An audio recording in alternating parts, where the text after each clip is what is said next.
आखिरी दिन 4 विधानसभा के लिए 35 प्रत्याशियों ने किया नामांकन।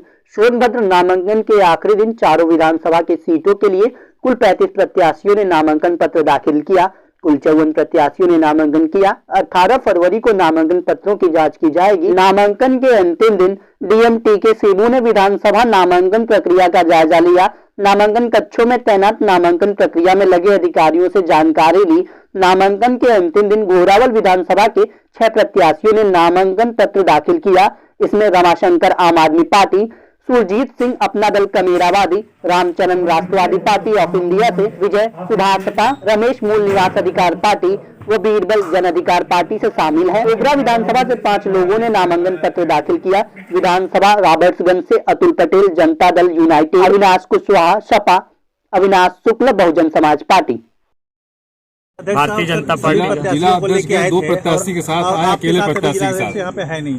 क्या सर अनबन रहा है कि सपा क्योंकि काफी मजबूत प्रत्याशी के साथ लड़ने जा रहे हैं और ये आपसी मतभेद दिख रहा है, इस पे क्या कहना चाहेंगे? कहीं भारतीय जनता पार्टी में कोई मतभेद नहीं है। जिला अध्यक्ष गए दोनों प्रत्याशी के साथ में और आए हैं वो दुधी प्रत्याशी के साथ। अभी प्रश्न तो नहीं करना चाहिए क्योंकि विधानसभा के अलग अलग कक्ष हैं, अलग अलग पर्चे भरे जाते हैं। तो एक विधानसभा में जिला प्रभारी अपने रावर्ट्सगंज में अशोक चौरसिया जी थे, क्षेत्रीय महामंत्री। दूसरे विधानसभा में जिला अध्यक्ष स्वयं थे। दूसरी विधानसभा की प्रक्रिया पहले पूरी हो गई होगी, इसलिए वो पहले गए होंगे। कि आपको जो है कि टिकट मिला, ऐसे में नामांकन में भी काफी देर हुआ, किस तरीके से हुआ? नहीं, देर क्या, 3 तिथि निर्वाचन की तिथि तय होती है तो उस तिथि के अंदर में करना होता है नामांकन। आज हम लोगों ने आखिरी दिन देखा विधायक जी कि आप नंगे पांव चले हैं, जबकि 403 विधायकों में से अभी तक तो नहीं पाया गया है। ऐसा क्या हो गया भैया? देखिए, जो लोकतांत्रिक व्यवस्था है, जब से मैं जानने लायक हुआ, मतदान जब से कर रहा हूँ और उसके बाद धीरे धीरे करके पिछले बार मुझे पार्टी ने अवसर दिया, मैं विधायक भी बना। लेकिन इस बार का चुनाव अन्य चुनाव से मेरे समझ से अलग है। उत्तर प्रदेश का यह विधानसभा का चुनाव एक तरफ जहां राम मंदिर के निर्माण के प्रति समर्पण व्यक्त करने का है, वहीं दूसरी तरफ राम भक्तों पे गोली चलवाने वाले के खिलाफ मत देने का है। इस संकल्प के साथ कि मैं राम भक्तों के ऊपर जो गोली चलवाने वाली पार्टी इस प्रदेश में लड़ रही चुनाव, उसका नेस्तनाबूत अपने विधानसभा से करने के संकल्प के नाते मैं कल से विश्वनाथ जी का दर्शन करने के बाद चप्पल और जूता उतारकर इस बार चुनाव में पूरे जनता में नंगे पांव मत देने की अपील भारतीय जनता पार्टी के पक्ष में करूंगा। कब तक करेंगे नंगे पांव चलने? मुद्दा क्या रहेगा? मतदान तक। मुद्दा क्या रहेगा जो मुद्दा? देखिए, मुख्य कारण तो उस दिन हम बता दिए थे आपको, सवेरा होटल में जो प्रेस कॉन्फ्रेंस हुई थी, जिस दिन हमारी ज्वाइनिंग हुई, तो बार बार उसी को कहना नहीं है। एक बार दोबारा बता दीजिए विधायक जी। बता ही तो दिए थे कि आशीष जो हमारे एमएलसी साहब हैं, जो है अपना दल के कर्ता जो देख रहे हैं, पूरा पार्टी को चला रहे हैं, उनके कृत्यों से हम संतुष्ट नहीं थे और यही स्थिति रहा। 5 साल में किसी तरह ढोता रहा। लेकिन 5 साल में कभी भी आपके द्वारा शिकायत इस तरह की मीडिया के सामने नहीं की गई थी? देखिए, कोई जरूरी नहीं कि मीडिया के सामने हम तुरंत आ जाएं। कुछ लोग घूट घूट के भी जो है जीते हैं, ये है कि नहीं? लेकिन विपक्ष अभी जो अन्य पार्टियां या अन्य लोग जो कह रहे हैं, आप देखे होंगे बहुत बेबाकी से हमने माननीय सांसद पकौड़ी लाल जी का विरोध किया था। ये आप लोग देखे थे कि नहीं? उस पर भी सवाल उठा था।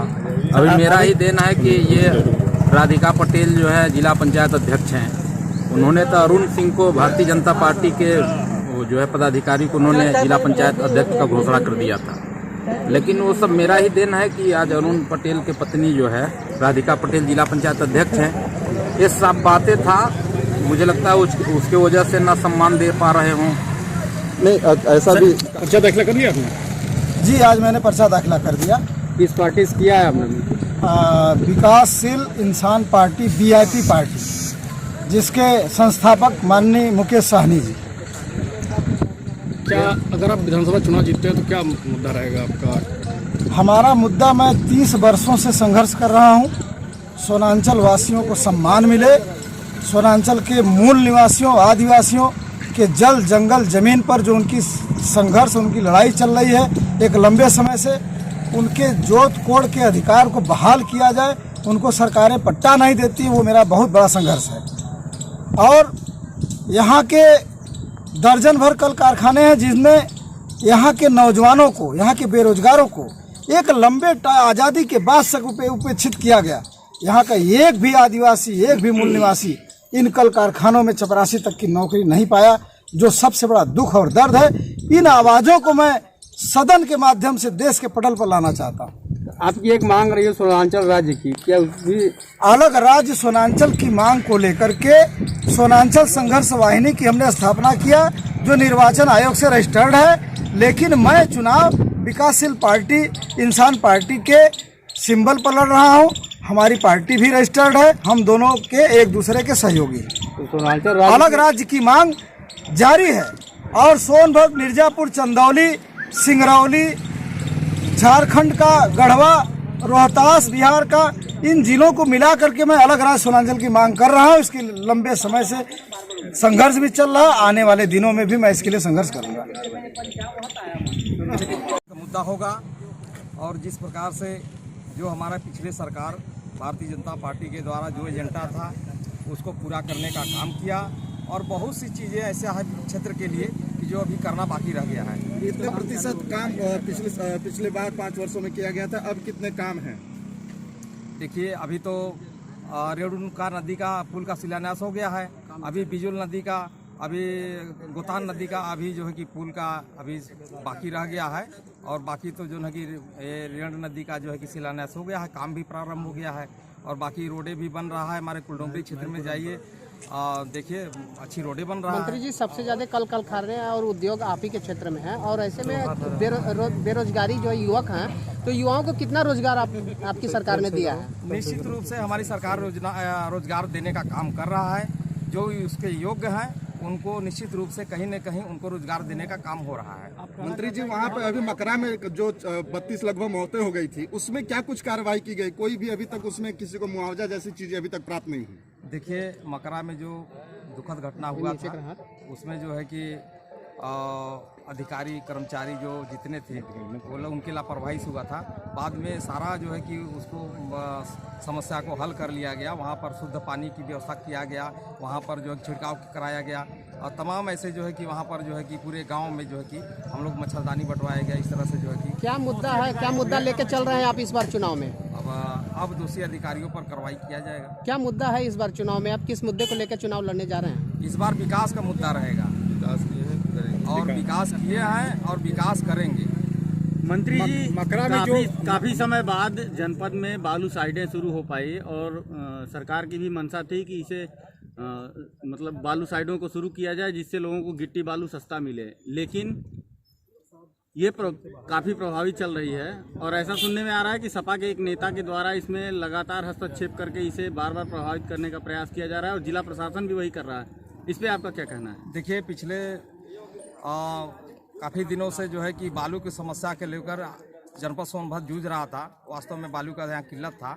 हम लोगों ने प्रयास करके हम लोगों ने जो है कि बालू यहाँ उपलब्ध हो जाएगा अपने जनपद सोनभद्र में। जो छत्तीसगढ़ से, मध्य प्रदेश से, जो बिहार से जो बालू आ रहा है, हमारे सोनभद्र में इतनी बालू की उपलब्धता है कि जनपद सोनभद्र से ही हो जाए।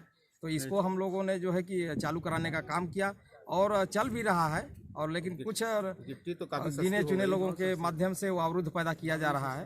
तो क्या ऐसा नहीं लग रहा है कि ये मुद्दा जो है वो चुनाव को प्रभावित करेगा? नहीं, इसकी कोई मुद्दा नहीं है जो है